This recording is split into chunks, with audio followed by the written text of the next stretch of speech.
واقعہ کربلا اس سے ریلیٹڈ نہیں ہے کہ جی ان کے اوپر پانی بند ہو گیا، ان کے اوپر ظلم ہوا، کتنے بندے شہید ہوئے، یہ سیکنڈری چیز ہے.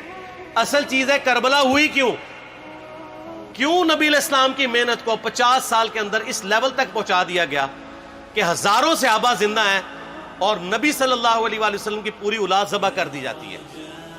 ہم تو یہ کہہ نہیں رہے کہ کیسے ذبح کیا انہوں نے، آری چلائی تھی یا تلوار چلائی تھی، یہ تو واقعہ کربلا تو سب کو پتہ ہے، ان کی شہادت بھی سب کو پتہ ہے. جامعہ ترمذی میں حدیث ہے حسن و حسین جنتی نوجوانوں کے سردار ہیں اور ان کی والدہ جو ہے وہ جنتی عورتوں کی سردار ہیں. اور المستدل حاکم میں حدیث ہے حسن و حسین جنتی نوجوانوں کے سردار ہیں اور ان کے والد ان سے بھی بہتر ہیں. تو یہ تو ڈیفینٹ حدیثیں ہیں، یہ تاریخ تو نہیں ہے، نبی علیہ السلام کے فرامین ہیں. تو ان کی موجودگی میں ان کے ساتھ یہ کچھ کیا جائے تو ہم نٹی گریٹیز میں نہیں پڑھتے، ہم اس تھیم کے اوپر کہ یہ کون سی چیز تھی جس نے خلافت راشدہ کو ملوکیت میں بدل دیا، ہم اس تھیم کے اوپر بات کرتے ہیں. ہم کہتے ہیں چھوڑ دیں، بندے ہندے چھوڑیں. الٹیمیٹلی کیا نکلا ہے، کس کی وجہ سے ہوا ہے، وہ تو احادیث کی کتابوں میں موجود ہے. ہم کب کہہ رہے ہیں خفیہ کیمرے لگا گئے جی کس نے گولی پہلا تیر کس نے چلایا، یہ وہ ہم تو بتا رہے کس کے دور حکومت میں ہوا اور ان کا اپنا کردار کیا تھا، اس کو کس طریقے سے لا کے تخت پہ بٹھایا گیا. وہ ساری کی ساری چیزیں تو سامنے ہیں، وہ تاریخ کی کتابیں نہیں ہیں، حدیث کی کتابیں ہیں. اگر آپ کہتے ہیں کہ بخاری مسلم سے ہم نے صرف رفع الیدین کی حدیثیں لینی ہیں یا ایمانیات کی حدیثیں لینی ہیں اور باقی جو بخاری اور مسلم میں آل امیہ کی بدماشیوں کو ننگا کیا گیا ہے وہ ہم نے نہیں لینی ہے، تو سر پھر آپ اپنے آپ کو کلیئر کٹ، پھر ہم آپ سے واقعہ کربلا نہیں ڈسکس کریں گے، حجیت حدیث میں بات کریں گے. آپ کو اپنے آپ کو منکرین حدیث کہنا پڑے گا. یہ آپ اسکروٹنگ کیسے کریں گے؟ اس سے بڑی بات مجھے یہ بتائیں کہ عظمت صحابہ بڑی چیز ہے یا عظمت محمد رسول اللہ صلی اللہ علیہ وآلہ وسلم؟ تو بریلوی یہی تو رونا رو رہے ہیں، وہ کہہ رہے ہیں جی قرآن میں تھوڑی آیات ہیں. آپ پھر مڑ مڑ کے پڑھتے ہیں قل انما انا بشر مثلکم، اس میں تو نبی علیہ السلام کی تنقیص ہو رہی ہے. تو ہم ان کو کیا کہتے ہیں کہ تنقیص مقصد نہیں، نعوذ باللہ، نہ ہو رہی ہے. آپ افضل البشر ہیں لیکن آپ کی سپیشیز بشر ہے، یہ ہم اپنا عقیدہ سمجھتے ہیں، وہ اس کو تنقیص شمار کرتے ہیں. تو پھر اس وقت آپ بھی بریلویوں کی بات مان کے تو یہ آیات پڑھنا چھوڑ دیا کریں. آپ کہتے ہیں نہیں آیات ہے کیوں نہ بیان کریں، تو ہم بھی کہتے ہیں احادیث ہے کیوں نہ بیان کریں. کہ صحیح بخاری میں حدیث ہے 2812 عمار کو ایک باغی جماعت قتل کرے گی، وہ جماعت دوزخ کی طرف بلا رہی ہوگی اور عمار ان کو اللہ اور جنت کی طرف بلا رہا ہوگا. اب اس کے نرغے میں جو آتا ہے وہ آئے، میں اپنے نبی سے ٹکر لے لوں آپ لوگوں کے منہ کا خیال رکھتے ہوئے کہ میں نبی علیہ السلام کو کہوں کہ آپ نے کیوں ایسی بات کر دی کہ مولا علی کے مخالفین کو آپ نے دوزخ کی طرف بلانے والی جماعت کہہ دیا. تو لیں آپ ٹکر، جائیں سیدھا دوزخ میں. اور تھوڑی جرت کریں، آپ یہ کہا کریں کہ اے اللہ، اپنے لیے کہا کریں کہ اللہ تعالیٰ آپ کا حشر یزید اور یزید کے آباء و اجداد کے ساتھ کرے اور اس کی اولاد کے ساتھ. ہم کہتے ہیں کہ اللہ تعالیٰ ہمارا حشر جو ہے وہ مولا حسن حسین، مولا علی علیہم السلام اجمعین اور اہل بیت کے ساتھ کرے، آمین. اور آپ میں تو اتنی جرت نہیں آپ یہ بات بھی کر سکیں کیونکہ ان کو پتہ ہے. تو نبی علیہ السلام کی احادیث کو بیان کرنے کو یہ سمجھتے ہیں کہ جی اس سے مصیبت کھڑی ہو جائے گی، تو اپنے آپ کو منکرین حدیث ڈکلیئر کریں. پھر حجیت حدیث کا مقدمہ ڈسکس ہوگا، پھر کربلا نہیں ڈسکس ہوگی. اور یہ ٹی وی پہ بھی آ کے مولوی بیٹھے ہوتے ہیں، سنیوں کے بھی شیعوں کے بھی، مڑ مڑ کے جی وہ یزید نے یہ کر دیا. وہ یزید نے کیا کیا ہے یار؟ وہ تو سسٹم کا نمائندہ بن کے آیا جو پیچھے سے خراب تھا. یزید کو لے کے بیٹھے ہیں، یزید یزید یزید یزید. بھائی پیچھے سے معاملہ خراب ہوا. اگر نہیں یقین آتا تو یہ بخاری مسلم کی میں نے آلموسٹ 200 سے زیادہ حدیث مین اسٹریم کی کتابوں سے اکثر بخاری مسلم جمع کیے، پڑھے. اور سر میں نے تو ان کو چیلنج دیا ہے، یہ حدیثیں پڑھ کے نا اپنے ممبروں سے صرف ان حدیثوں کی تشریح اپنی پبلک کے سامنے کر دیں.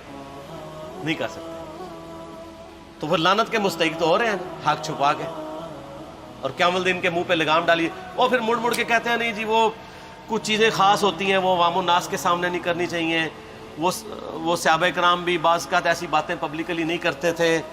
میں نے اس کے اوپر بڑا ایک میرا کلپ ہے یوٹیوب پہ، مولا علی سے متعلق 5 جھوٹ، تو میں نے کافی ساری چیزیں اس میں ڈسکس کی ہیں. لیکن میں یہ کہتا ہوں کہ اللہ کے بندو، جو چیزیں نبی علیہ السلام نے منع کی ہیں بیان کرنے سے وہ تو ہم ڈسکس کر بھی نہیں رہے. میں نے آج تک آپ کو منافقین کے نام بتائے؟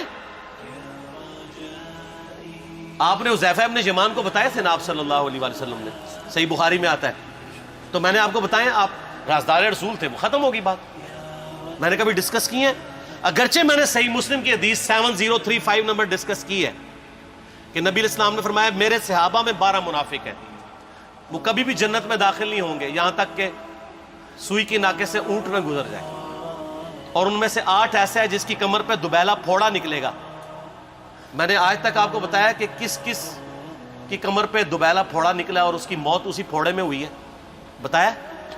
تو میں تو وہ چیزیں ڈسکس بھی نہیں کر رہا, میں وہ چیزیں ڈسکس کر رہا ہوں جو نبی علیہ السلام نے علامات النبوہ میں بتائی ہیں. یہ امام بخاری حدیث نبوت کی دلیل کے چیپٹر میں لے کے آئے ہیں, اور امام بہقی نے 3500 احادیث پر مشتمل ایک کتاب لکھی ہے دلائل النبوہ, کہ ہم نبی صلی اللہ علیہ وسلم کو نبی کیوں مانتے ہیں, اس کے اوپر. اور اس میں یہ ساری حدیثیں عمار ابن یاسر کے قتل والی لے کے آئے ہیں, بتانے کے لیے کہ دیکھیں ہمارے نبی علیہ السلام کی نبوت کی دلیل ہے کہ آپ نے اپنی وفات کے آلموسٹ 30 سال کے بعد ہونے والے واقعے کو پہلے ہی بتا دیا. یہ حدیثیں چھپانے والی نہیں, بیان کرنے والی ہیں, علامات النبوہ کی حدیثیں. آپ کہتے ہیں چھپائیں, اگر کوئی حدیث دنیا میں نہیں چھپائی جا سکتی نا تو علامات النبوہ والی حدیث ہے, کیونکہ وہ تو نبی صلی اللہ علیہ وسلم کی نبوت کو جسٹیفائی کرتی ہے. ورنہ میرا ایک معصومانہ سوال ہے کہ نبی صلی اللہ علیہ وسلم نے یہ باتیں کر کے ان کے زوم میں نعوذ باللہ امت کو مصیبت میں ڈال دیا. آپ نے خود ہی فرمایا کہ یہ ہوگا. کیوں فرمایا آپ نے؟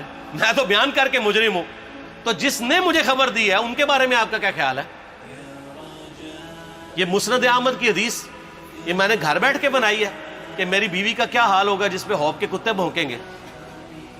تو سیدہ عائشہ سے مجھ سے زیادہ نبی علیہ السلام کو محبت تھی, لیکن آپ اللہ کے پیغمبر تھے, آپ نے اپنے گھر کی خبر بھی نہیں چھپائی, بتا دی کہ یہ ہوگا.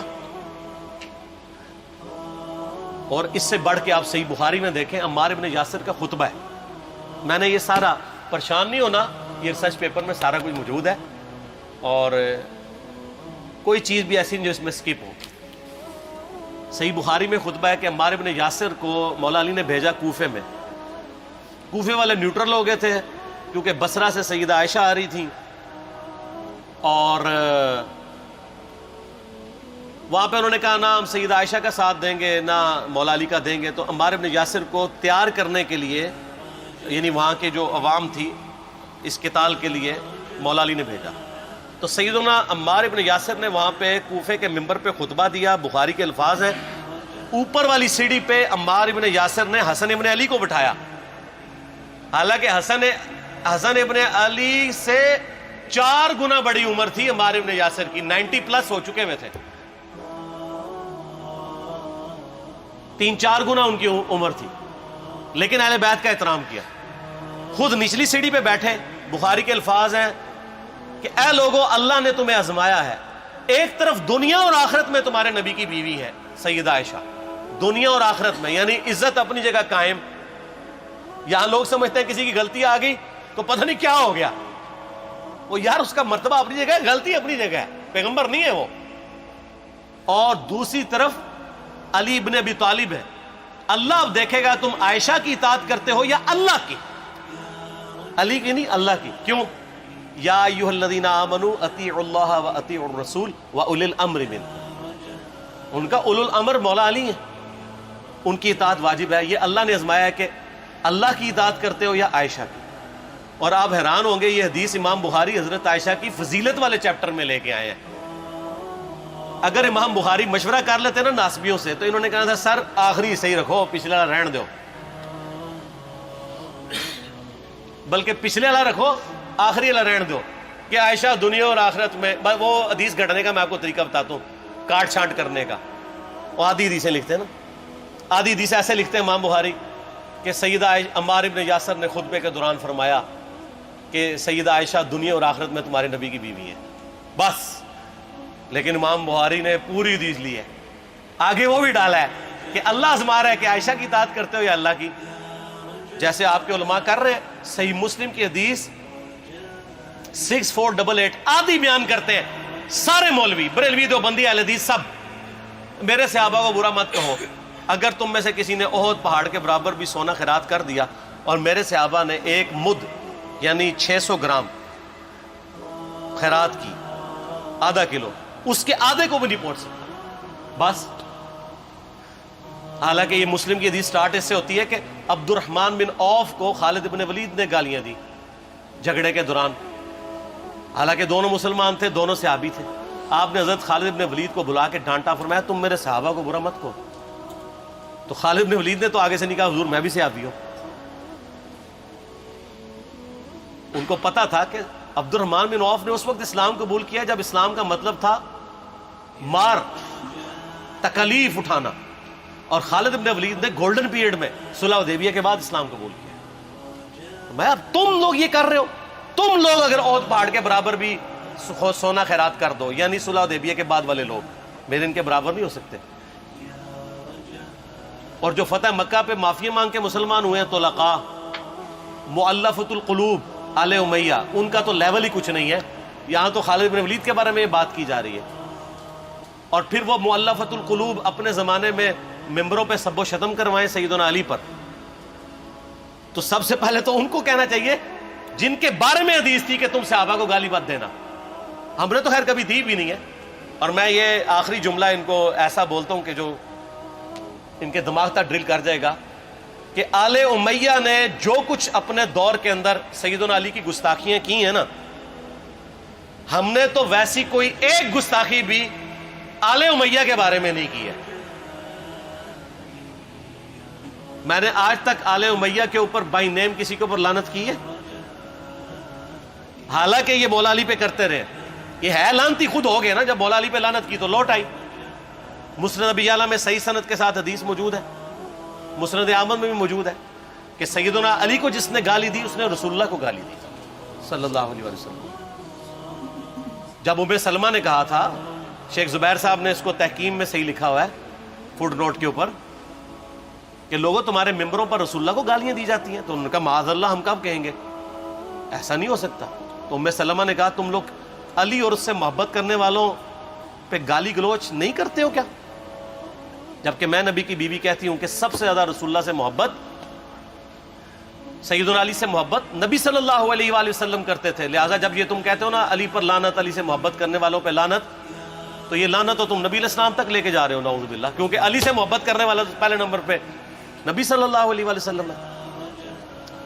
اور پھر کہتے ہیں سب کا مطلب تنقید ہے. اور نہ، پرانیاں گلاں، پرانے بابے، پرانے بزرگ، جھوٹے ہو. صحیح مسلم کھولو 6229 غدیر خم سے اگلی حدیث، لعن اللہ ابا التراب کے الفاظ ہیں، مٹی والے ابن ابی طالب پر لعنت، یہ الفاظ موجود ہیں. سب کا ترجمہ لعنت ہی ہے، تنقید نہیں ہے. اچھا پھر میرا معصومانہ سوال ہے کہ اس کا مطلب ہے صحابہ پہ تنقید کرنا اچھا کام ہے؟ کہیں گے نہیں. تو بتاؤ یہ برا کام کون کرتا تھا؟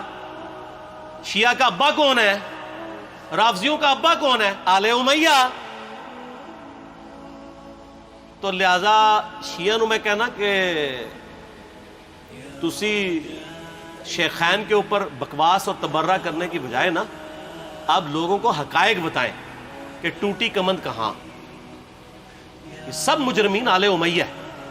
اور یہ آل امیہ اور بنو ہاشم کی لڑائیاں نبی علیہ السلام کی بعثت سے پہلے چل رہی تھی، صدیوں سے چل رہی تھی. وہ تو پھر اللہ نے بنو ہاشم کو نبوت کے لیے چنا تو ان کو یہ پھر جیلسی ہضم نہیں ہوئی، وہ چیز آگے چلتی رہی. خیر چھوڑ دیں، ایک تلخ ٹاپک ہے.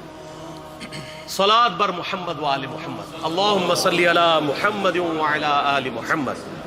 ٹھیک ہو؟